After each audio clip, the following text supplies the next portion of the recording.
On today's video, I want to talk about the issue of the UK Emissions Trading Scheme, term that just trips off the tongue. So what does the UK ETS, as we call it for shorthand, actually mean for our manufacturers? Well, the scheme was designed to persuade manufacturers to use less energy, to create less carbon, which on the face of it might seem like a really good and sensible suggestion. However, the problem with this sort of big stick approach is if you've got an industry that is gas intensive, which is what we've got, and it wants to move to alternatives, well, where can it move to? Because if the infrastructure isn't in place to allow perhaps a kiln to be converted to electricity, which you might think would be the obvious move, but what if there's no electricity infrastructure for the vast amounts of electricity that are going to be needed? And indeed, what if that electricity bill, as it is sort of 5 times higher than the gas bill, already itself extortionate?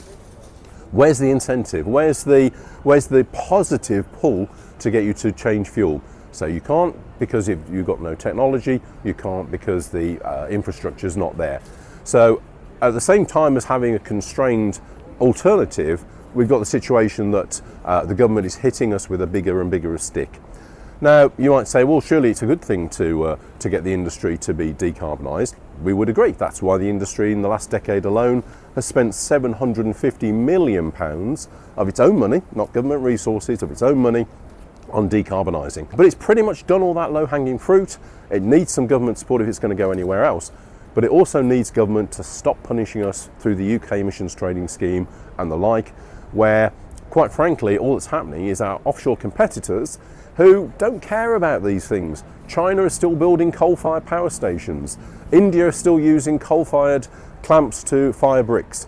So we have international competitors who think we are insane, spending all this money harming our industries to achieve something that they quite frankly don't care about.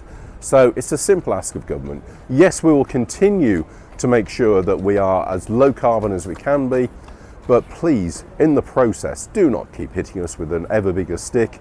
Support us, work with us.